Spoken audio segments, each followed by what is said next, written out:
Hello and welcome to the American Dream Podcast. I am your host, Elias, and this week I got a little bit different of an episode for you. I sat down with the co-chairs of Harvard WeCode, Zhou and Rhea Acharya, to learn more about the largest student-run conference for women in tech in the world. This year's conference takes place in Boston on February 17th and 18th and includes keynote speakers, mentorship opportunities, a career fair, and yes, free meals. If you're interested in attending or sponsoring the conference in the future, click the link in the show notes. During our 30-minute conversation, I learned so much more from Hannah and Rhea than just about the conference. So keep listening to hear their opinion on how women show up in tech today, the opportunities they see in computer science, and get our masterclass on mentorship. Welcome to the show, Hannah and Rhea. Really excited to have you here. This is a little bit different episode in some ways. We're going to be doing some advertisement for an amazing conference that Hannah and Rhea run. But let's introduce yourselves first. Welcome to the show. Yeah, thank you so much for having us. I'm Rhea. I'm a junior at Harvard studying applied math in economics and computer science. And I'm alongside Hannah, one of the chairs for this year's 2024 WeCode Conference. Yeah, and I'm Hannah. I'm also a junior at Harvard. I study computer science with a secondary in economics, and I'm the second co-chair for Harvard WeCode. That's awesome. We invited them here to talk about the conference, not talk about anything else about Harvard. But we also want to talk about, one of the things I do in this show, right? We talk about the American dream, and mainly I just trying to highlight people's stories, right? I think people's stories are amazing, and that's what really makes us human. And I like to inspire people to share their journeys, no matter what happens and how hard it was.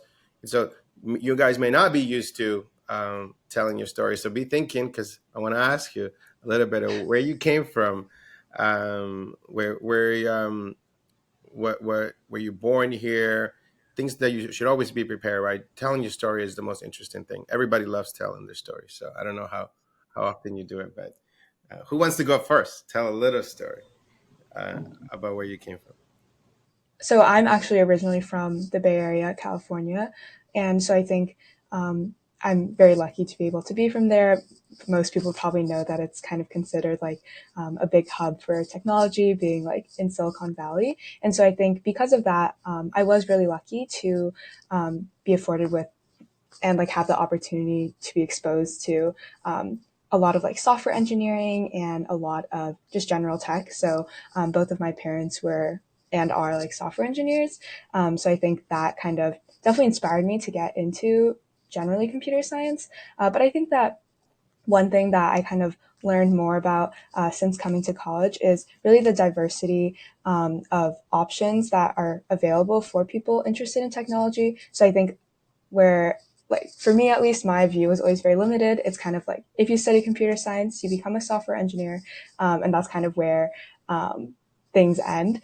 But I'd say that, like, since coming here and also since starting to help organize WeCode, there are like so many different like avenues for exploring tech, whether that's like PM, biotech, like design, business. Like there's so many different ways that tech is influential in our world. And I think that's also something that kind of we try to emphasize at WeCode. And it's something that I've been really excited to learn about since coming to college, that there's so many other opportunities out there that aren't just like software engineering. Though I know this is already like a very privileged thing to be able to say, the fact that like I already knew about software engineering and that it was something on the top of my mind since I was younger. So two things.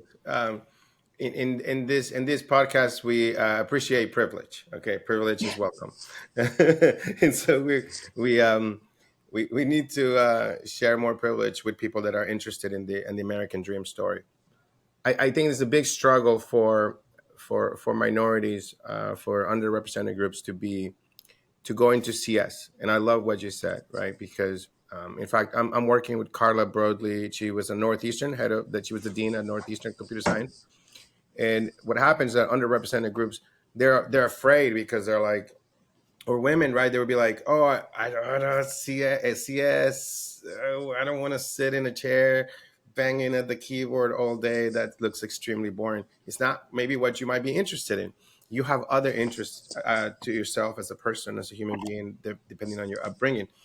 And so what they did at Northeastern is that they created this combined majors, right? This is a Harvard conference we're talking about, but I have to advertise Northeastern because I got now two kids on the way there, one in there and one on the way.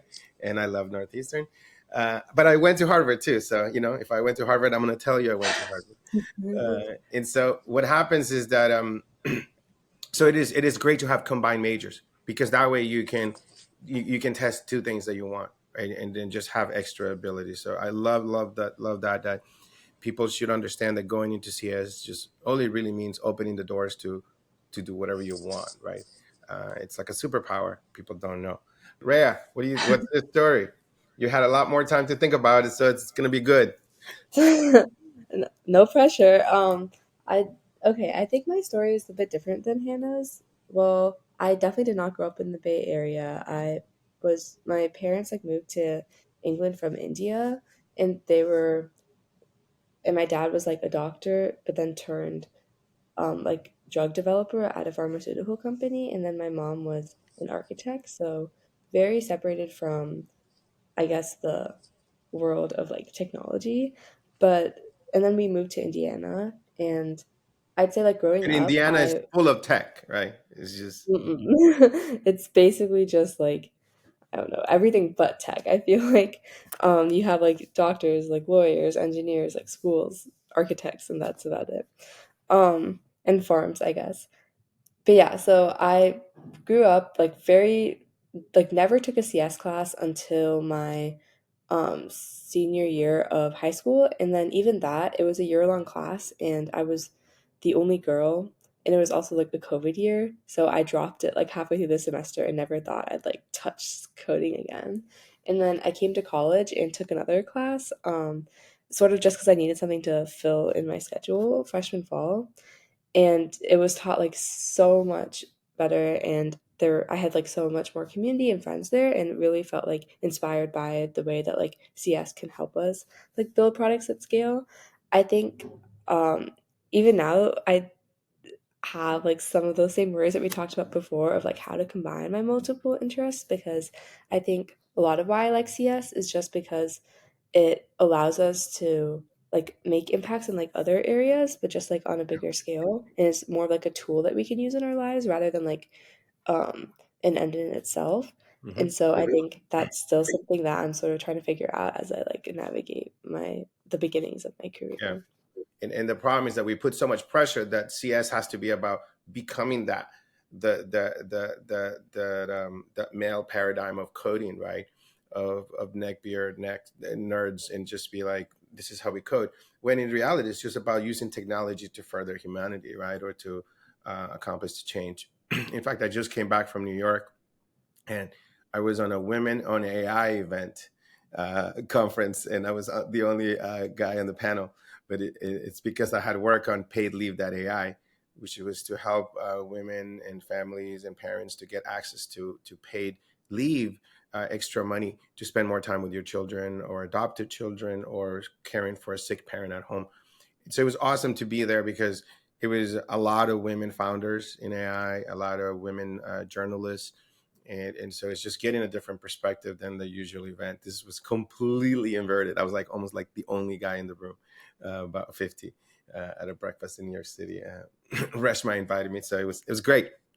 Um, so awesome. Let's talk about the conference. That was the whole point of the podcast. We can talk more about the issues of women in CS, which I am a witness to. Um, what is this Harvard WeCode? The WeCode part stands for like Women Engineers Code. So Ooh. yes, so it is like a fancy acronym, which we have a lot of acronyms for things here. But just for like a brief overview, we are the largest student-run conference for women in tech in the world. So super exciting. And our overall mission is really just to kind of promote diversity and foster a sense of community for women in tech. So we're hosted normally over President's Day weekend. So the conference in 2024 will be coming up in just a few weeks. It Well, what's spans the 2 date? I don't days. even. What day is it? Oh, February 17th and 18th. Yes.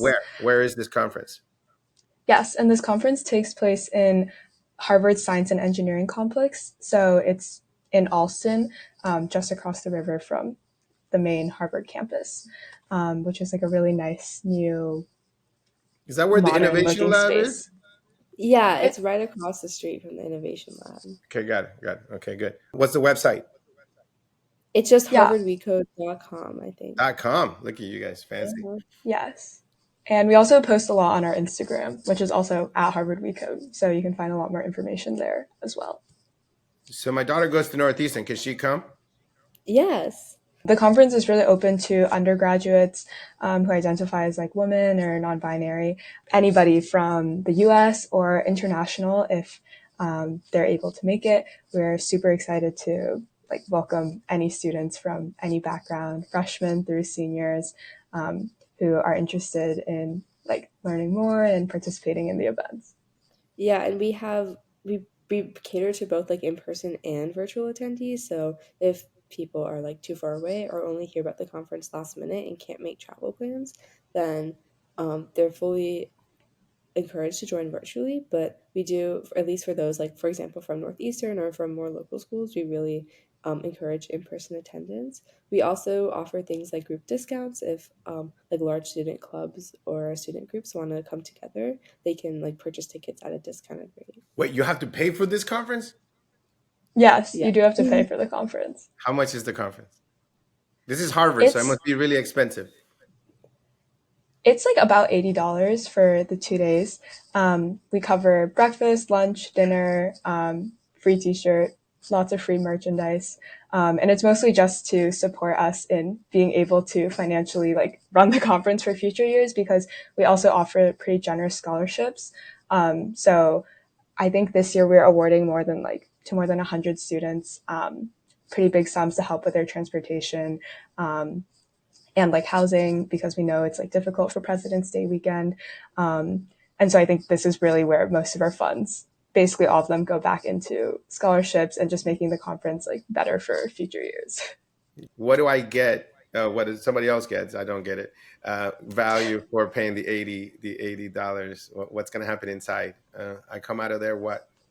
I enter as this way and I come out what? I think like we try to achieve like a number of different purposes throughout the course of our conference. So we have, well, first of all, we really hope that WeCode as a whole is like a great community for people, for students from across the country, across the world to like meet one another. We have like an internal like messaging system that we've set up and a lot of other ways for them to like network and socialize. And then beyond that, we have obviously like events, like we have like 4 or 5 different events across every time block that students can choose to attend. And so these events include things like just like your typical like keynote speakers and lectures and panels and fireside chats, but then we also try to have like some more like interactive workshops where they can work on maybe applying for jobs and like presenting themselves, or also like more like technical like coding skills. And then we also, even like within our like panels and speakers, we try to have like a lot of diversity in order to like portray the many different sides of tech. So for example, one of my favorite panels that I attended just like as a board member last year was on data journalism. And I thought that was super cool because I was like interested in like journalism and storytelling, and it was interesting to like hear the perspective of how like technology and like CS backgrounds can like make an impact in that space.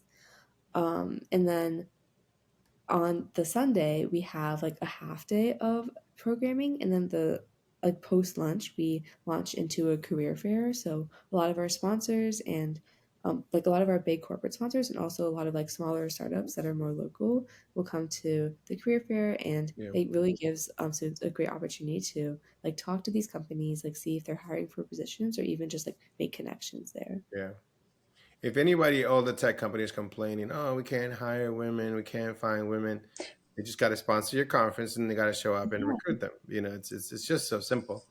Now I'm I'll ask you the hard hitting questions, kind of like when you're starting a company and the investors come, or people are like, well, so what's your revenue?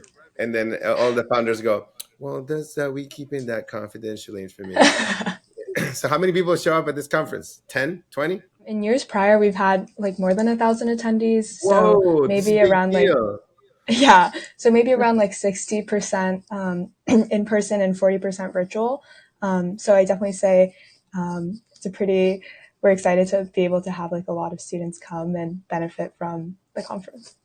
Wow, this is legit. This is pretty good. What else you want to tell us? But this is great. I'm really excited. Love seeing women leading and taking charge and building a place of community. I think that's extremely important, right?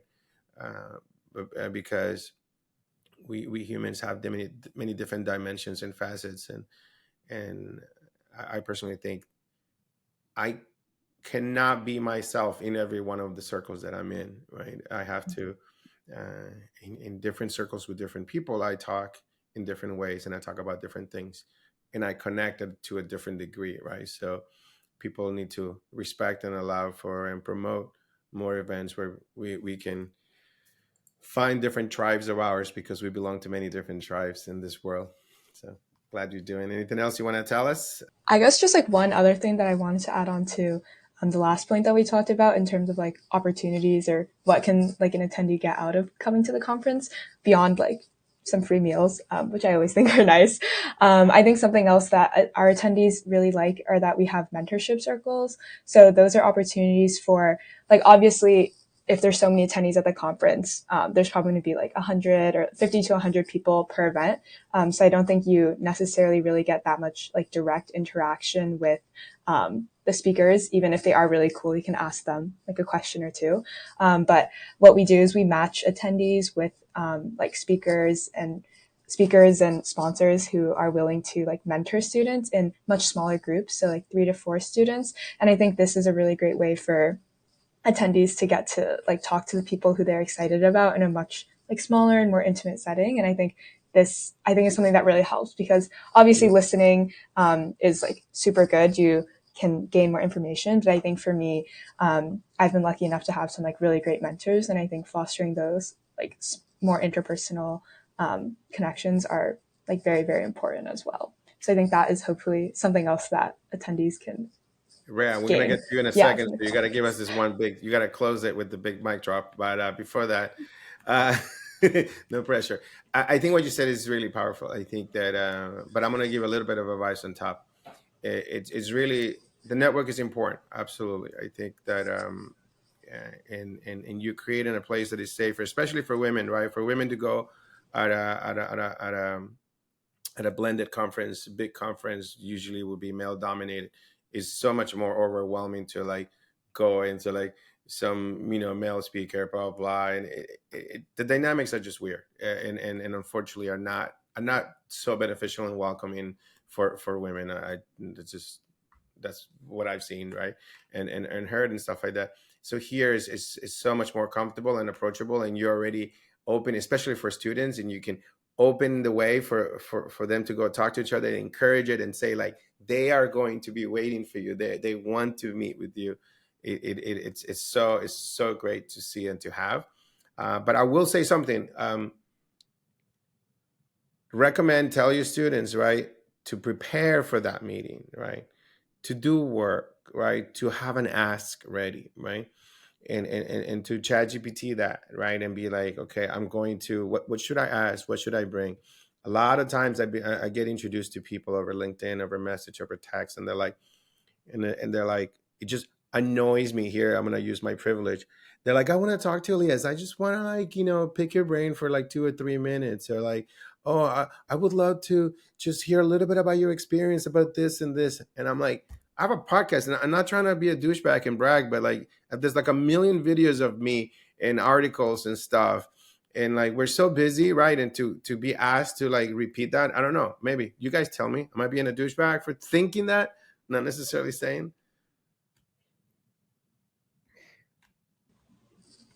Save me. I guess. Don't leave me hanging like this.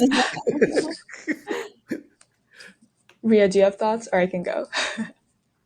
I think like it sort of just like depends on like where you are and like your knowledge of the space. I think that like we definitely see that, for example, for like freshmen. I think like exploration and just sort of like having an open mind and seeing what out there is like very important. And maybe that sort of um the approach that people are taking, where they're like, oh, I just want to pick your brain without like a clear sense of like direction or a specific question. But then I do think that like something that I feel like I didn't take advantage of when I was younger was just like the internet and like looking stuff up and like reading articles and hearing other people talk, because you don't have to see them in person nowadays to actually, or like even in like a live conversation to like get their insights. There are so many more resources out there. Yeah, And I think just spending time with yourself and with like these resources before you go out and like um ask to talk to people in person can make those later conversations all the more meaningful. exactly. I just going to add on that I think sometimes people do have like something they want to get to at the end of the conversation, or like some kind of action item or ask. But I think even for me, sometimes it feels maybe a little bit daunting or scary, like reaching out to somebody directly for like an opportunity, being like, oh, I like their end goal is maybe just to get a referral.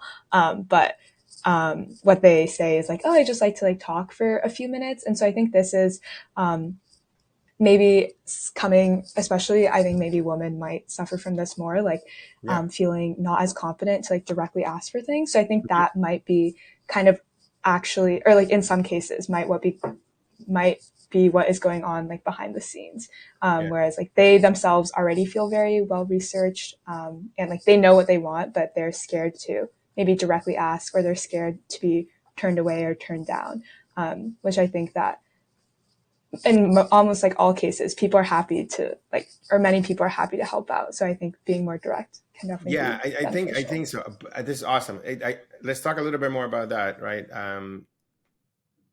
I think you did it. I think you found the issue, right? That maybe, right, is that guys are like, people in my position that we have less time, right? So we're more impatient. So the less time we have, the more direct we want to be, and he suits us to be rude and impersonal and just be like, I want this, give it to me. But maybe, I don't know. What do you think? Is that a good thing to encourage more women to be a little bit more direct and say, because the problem is, the reality is that you're at the end of the panel, the mentor comes down a little bit from the stage, and there's a line of people want to talk to them, and so you really don't have time for that, like, so you grew up in Indiana, right? The problem is that you have to kind of read the room, right? And you can't, sometimes there's just no time, and there's other people that are going to be more aggressive, and they're going to take your time, right? And so, like, do you think it's okay to tell them, be more direct, just prepare your question, what's your ask, right? It's like, look, I would love to connect with you later, I know you're really busy, just the main reason is that I want to work at your company. I was looking for a referral, right? I'm looking for a mentor in there. I graduated in a year and a half, can I stay in touch with you, right?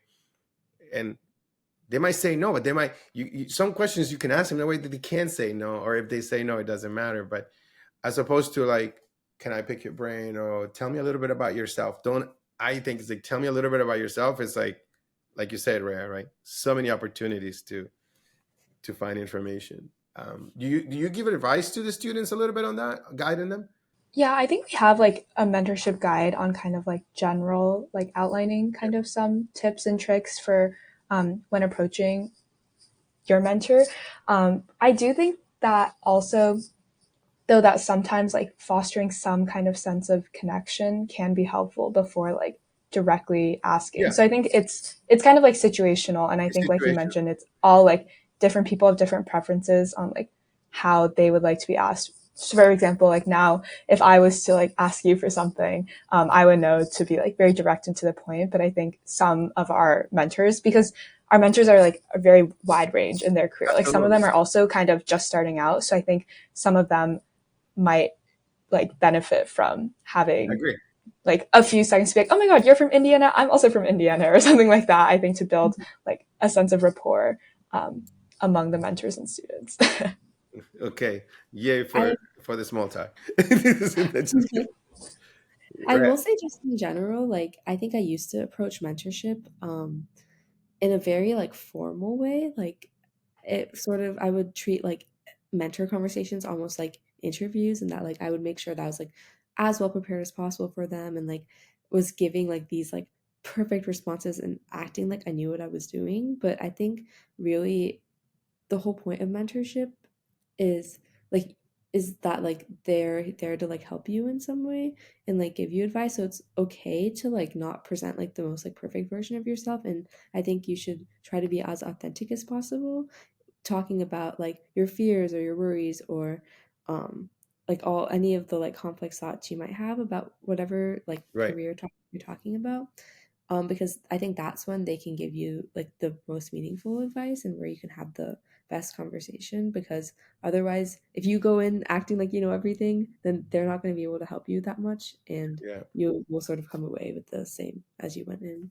It's like you have no idea. Like I'm at the point that when people come in, they ask me for advice. I said, no, you don't want to hear my advice. Don't worry about it, because the mentor wants to talk. Everybody wants to talk. So I love how this is why diversity is important. I think we rounded out a good message about mentorship. Right, one, read the room, read the situation, and do make a personal connection. Right, Hannah's point there. Second, my point is be ready for your ask, right? Whether you ask it or not, prepare ahead of time of what you want, right? Be clear of why you're connecting with that person, because if not, that person leaves it like while we were talking, right? And then Rhea finishes it off with be vulnerable. Don't go there trying to show them that you know everything. The whole point is for you to learn from that individual and be vulnerable. Don't make it too formal. Wow, there you go. We just wrote a masterclass on mentorship. Thank you very much. It was awesome having you on the show. Learned a lot. Really excited to see you grow in your careers. If you ever start a company and need funding, call me first. And then, and when you're graduating, call me too. Like I'm hiring. Thank you so much for being on the show. Thank you so much for having us. Yes, thank you. Thank you for listening to the American Dream Podcast. Make sure to subscribe so you never miss a new episode. And share the episode with your friends. Our work isn't done until everyone has equal access to their dreams.